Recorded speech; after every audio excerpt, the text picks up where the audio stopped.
নিজের মতামত প্রকাশ করা যদি ইন্ডিয়াতে বন্ধ করে দেয়, তো আমিও নিজের মতামত প্রকাশ করা বন্ধ করে দেব। যারা আমার কমেন্ট বক্সে এসে বলিস না যে বাড়িতে গিয়ে এই করব, পুলিশের আওতায় আসতে হবে, শুভেন্দুবাবু এনার ভিডিওগুলো দেখুন, এনাকে গ্রেফতার করুন, এই করুন সেই করুন, আমি তাদের কাছে একটা কথাই জানতে চাই, ইন্ডিয়াতে এখনো পর্যন্ত সেই অধিকারটা কেড়ে নেওয়া হয়নি যে নিজের মতামত প্রকাশ করা যাবে না।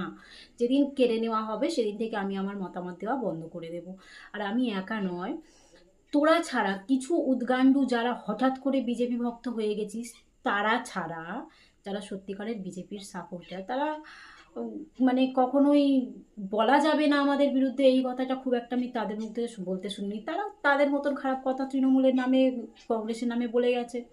আর তারা কোনোদিন এমন করেনি, তোদের মতন পাগল হয়নি যে না এ বিজেপির সাপোর্টার না। ভাই আমি তোদের মতন হঠাৎ করে পাল্টে যেতে পারবো না। যদি আমাকে পুলিশের আওতায় নেওয়া হয়, যদি আমার ভুল থাকে, আমি আমার নিজের মতামত দেবো সেখানে, সেখানটায় যদি কোনো রকম আমার বোঝানো হয় যে হ্যাঁ আমি ভুল করছি, অবশ্যই আমি আমার ভিডিও করা বন্ধ করে দেব। কিন্তু এখনো পর্যন্ত ইন্ডিয়া থেকে সেই রায়, মানে ইন্ডিয়ায় সেই রাইটটা তুলে নেয়নি যে হ্যাঁ নিজের মতামত দেওয়া যাবে না। আর আমি একা নয়, হাজার হাজার পাবলিক না ভিডিও করছে যাদের সামনে সত্যি কথা বলার দম আছে।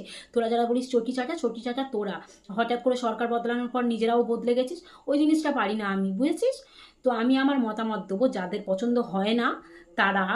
जो भी आपको लगा बुरा, आप उस पर लिख देना और उस फॉर्म को फोल्ड करके फिर अपने गान में डाल देना, ठीक है।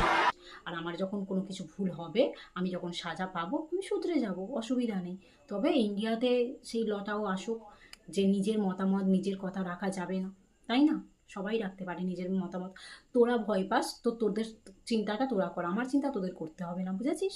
হ্যাঁ, একটা কথা বলতে ভুলে গিয়েছি, সেটা হলো আমি প্রচণ্ড সম্মান করি আমাদের মুখ্যমন্ত্রীকে, আমাদের প্রধানমন্ত্রীকে, কিন্তু যেগুলো সত্যি সেগুলোই তুলে ধরছি।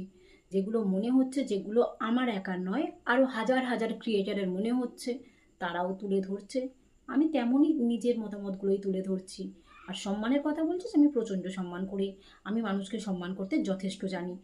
মমতা ব্যানার্জি যখন আমাদের রাজ্যের মুখ্যমন্ত্রী ছিলেন, সে থাকাকালীন তাকে নিয়ে যা নোংরা নোংরা কথা তোরা বলেছিস না, তেমন কাজটা তো আমি অন্তত করি না। আমি তো শুভেন্দু বাবুর নামে কোনো বাজে কথা, কোনো রকম মিথ্যে কথা, কোনো নোংরামো আমি কোনো কিছুই করি না, বুঝেছিস? তো আগে নিজের দিকটা দেখ। ওইসব দলবদলু টাইপের কথা না আমার মুখ থেকে প্রকাশ হবে না কোনোদিন।